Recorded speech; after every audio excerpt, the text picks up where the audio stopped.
Hi Air Sign, Gemini, Libra, and Aquarius. This is our Gem in Year Tarot Reader. So Air Sign, alamin natin ang sitwasyon na na-encounter or may encounter mo. Just a reminder, this is a general reading. So this may or may not resonate with you. So don't take it personally.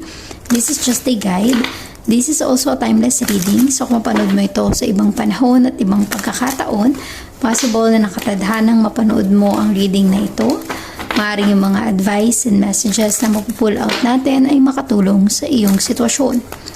Also, please like, share, comment, and subscribe for more videos. Air sign, Gemini, Libra, and Aquarius, salamat sa pagsuporta at pagsubaybay sa ating channel. Na-appreciate ko lahat ng comments and messages nyo sa ating videos. Air sign, Gemini, Libra, and Aquarius, give me your energy. Air sign. You have 10 of Pentacles on Earth sign. Queen of Wands, a fire sign. And 3 of Cups, a water sign. Okay. Air sign, Gemini, Libra, and Aquarius. I'm really getting here a prosperity, abundance in your life with your family. Maganda, masagana yung buhay kasama ang pamilya mo. Maaring ito yung priority mo sa ngayon. With the Queen of Wands, you are pursuing your passion, your goal para sa pamilya. Kumbaga, lahat ng mga effort na ibinibigay mo ay para sa kanila. Sila yung inspirasyon mo, sila yung priority mo ngayon, sila yung nagbibigay ng motivation sa'yo. It feels like ang iba sa inyo ay nagtatrabaho sa ibang lugar or sa ibang bansa. Possible na ikaw rin ay single or solo parent. Resonate as it is, but your number one priority is yung maibigay yung mga pangangailangan ng pamilya mo.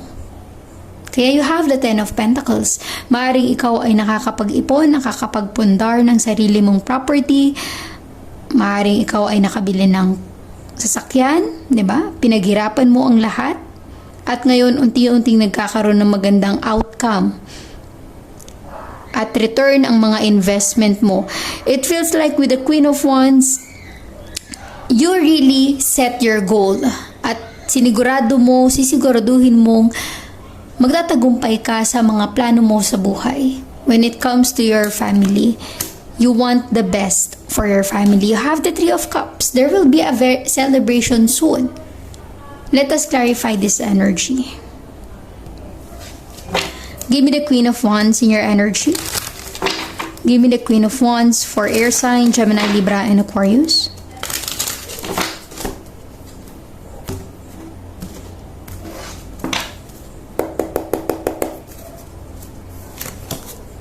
Six of Pentacles, an earth sign. Maaaring ikaw ay connected with an earth sign, Taurus, Virgo, and Capricorn. With the 6 of Pentacles, air sign, I'm really getting here. Maaring maganda na yung sitwasyon mo sa buhay ngayon, 'di ba?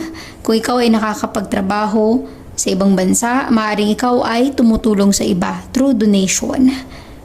I'm really getting here na dahil binibiyayaan ka ng universe, you are giving back to others. 6 of Pentacles is some kind of energy na may mabuti kang puso. Air sign, nararamdaman ko na hindi ka makasarili. Possible na ang iba sa inyo mabilis maawa. Diba? Pag may nakikita kang other people na nahihirapan sa sitwasyon, handa kang tumulong at willing kang tumulong sa kanila. Kaya naman, siguro the more na biniblessed ka kasi kaya mong i-share yung blessing mo sa iba. You have the 6 of Pentacles. Meaning to say, justice will be served in your favor. There's a balance. The more na tumutulong ka sa ibang tao, the more na nabiblessed ka ng nasa taas. Yung hindi ka ba nakakalimot na i-share yung blessings mo, hindi lang sa pamilya mo, pati na rin sa mga taong alam mong nangangailangan ng tulong. You know how to share your blessings. Kaya naman, you are also attracting so much positive energy in your life. So much, kumbaga, blessing yung na-attract mo sa buhay mo kasi you are giving back to others.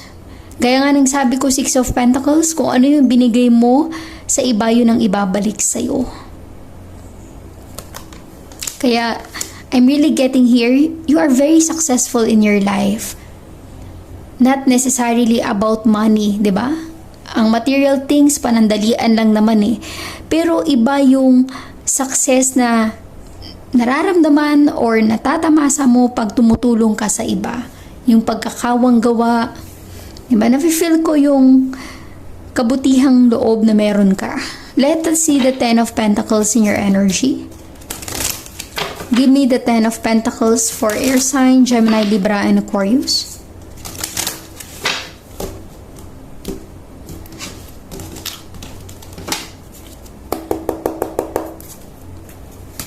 Oh, you have two cards in your energy.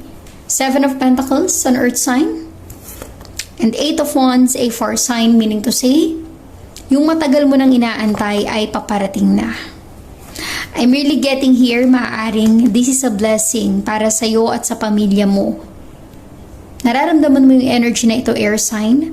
You are waiting for this blessing at darating na ito sa tamang panahon. It feels like a lucky year for you. It feels like this is your year na unti-unting mag-work out lahat ng mga plano mo sa buhay, unti-unti mong makamit yung ninanais mo, matagal mo nang pinapangarap at inaantay. Parang ito na yung moment para matupad yung mga pangarap mo. You are blessed this year. Air sign, Gemini, Libra, and Aquarius. I'm really getting na the universe is giving back what you deserve. You deserve this prosperity and abundance in your family. Kumbaga, hindi lang ikaw yung nabibiyayaan, pati ang pamilya mo ay blessed because of you. Diba? Kaya, always do good to others kasi iba yung balik niyan sa atin eh. Minsan, sobra-sobra pang blessed ang ibinabalik sa atin ng universe dahil sa kabutihang puso or kabutihang loob na meron ka. Let us see the Three of Cups in your energy. Give me the Three of Cups for air sign, Gemini, Libra, and Aquarius.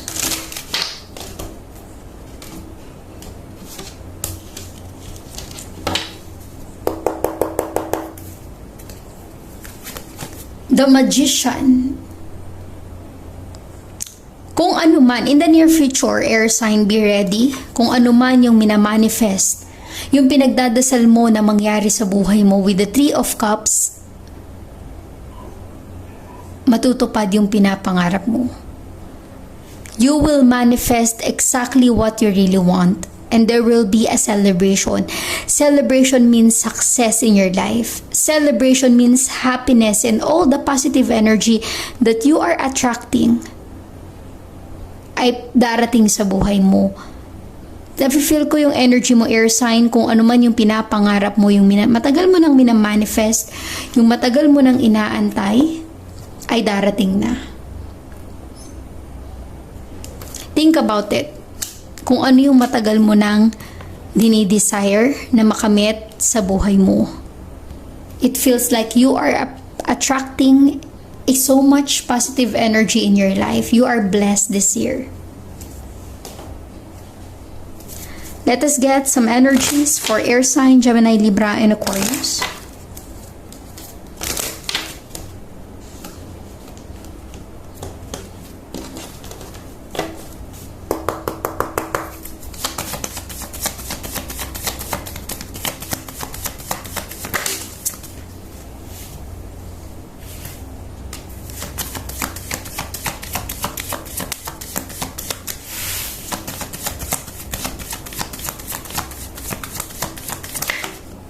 Okay. Air sign you have here. Community. Diba? Your community, your family, your friends, yung mga taong nakapaligid sa'yo are very happy na nakilala ka nila. Maaaring they are proud of you. Diba? Iba yung saya na ibibigay mo sa kanila para bang blessed sila na nakilala ka nila. your community, your family, your friends, your relatives. You are a blessing for them. You will receive a message very soon. Gaya ng sabi ko, yung matagal mo nang inaantay ay darating na. This is the perfect timing for you.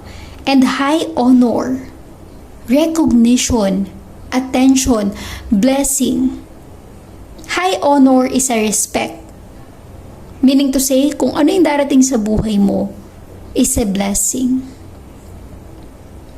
And there will be a celebration. You are manifesting this good news. Be proud. Because you are a kind person, air sign, Gemini, Libra, and Aquarius. You are a blessing to others. Let us get some clarification for air sign, Gemini, Libra, and Aquarius.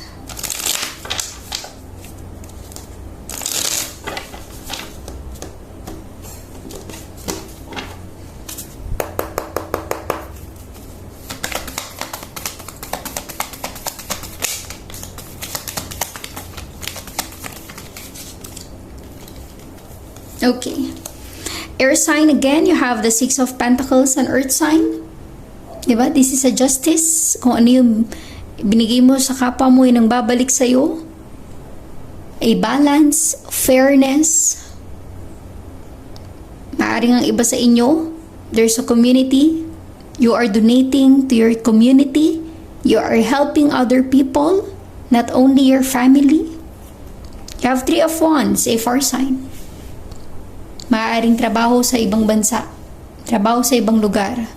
Maaring ito yung minamanifest mo. Ito yung minaantay mo. Yung good news.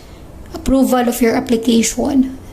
Kung ano man yung inaantay mo at matagal mo nang minamanifest sa buhay mo na mangyari or magkatotoo finally. Darating na. And Ten of Wands, say for sign, matagal mo tong inantay. You've been waiting for this good news to happen. Hindi ka nawalan ng pag-asa, air sign. Hindi ka na-give up. You are true to yourself. Na someday may mararating ka. And this is it. This is your time to shine. You have the high honor.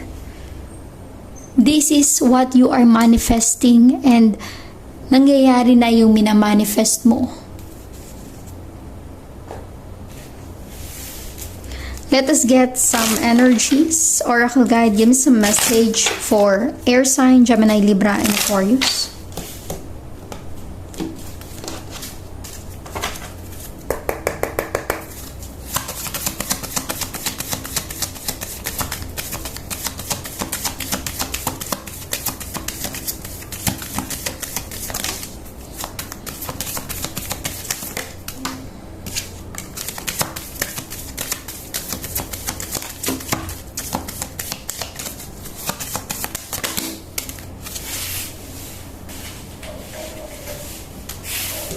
Okay. Air sign you have here. I see grace and possibility in all of life's challenges, diba? You are always thinking positive. Hindi ka nagrereklamo sa sitwasyon mo, sa buhay mo, sa mga challenges at problemang pinagdadaanan mo. You always see grace and possibilities sa lahat ng mga challenges at problema or sitwasyon na na-encounter mo. I trust that my intuition is always leading me in the right direction. Maaring ang iba sa inyo always listening to your intuition and gut feeling. Maaring ito yung nagli-lead sa iyo sa tamang landas ng iyong sitwasyon at buhay. I communicate with ease and grace. People are willing to embrace what I have to say. You are a blessing to others. I celebrate my progress. Awareness is not perfection is the goal.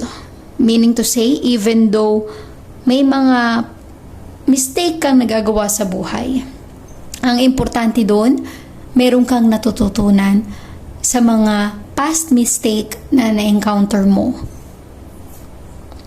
I send a prayer of love to all beings in the need of a miracle because you are a blessing to others.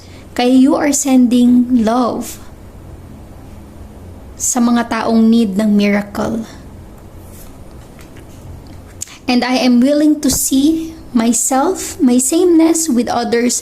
This opens my awareness to oneness. It feels like alam mo yung nararamdaman ng ibang tao pag nahihirapan sila, namumroblema sila, may pinagdadaanan sila. Parang nafe-feel mo rin kung ano yung hirap na dinadanas nila. Kaya naman, hindi ka nagdadalawang isip na tulungan sila. Let us see Angel Guide give me some message, advice for air sign, Gemini, Libra, and Aquarius.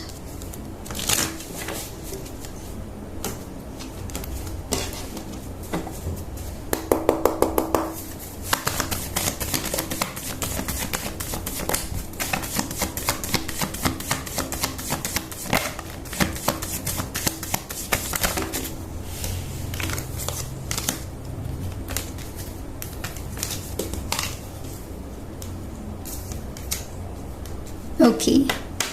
Air sign you have here, it's up to you. Be assertive, be confident.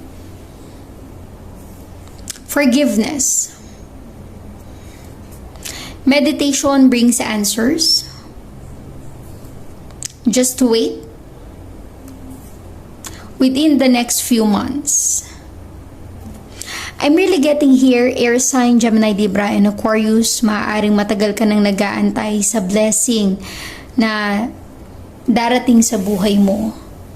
Forgiveness and forgive and forget para sa mga taong nakagawa ng pagkakamali sa'yo, para makarecover ka from your past situation, kung ano man yung mga pinagdaanan mong hirap sa buhay. Be confident sa sarili, di ba? And if you need some guidance and answers, meditation, your angels will guide you. And wait for the perfect timing. Wait for the divine timing. Nafe-feel ko na within the next few months, darating na yung matagal mo nang inaantay. At kung sakali man na you need to make a decision, you have to ask your angels for some guidance. So thank you, air sign, Gemini, Libra, and Aquarius. Please like, share, comment, and subscribe for more videos. Thank you, air sign.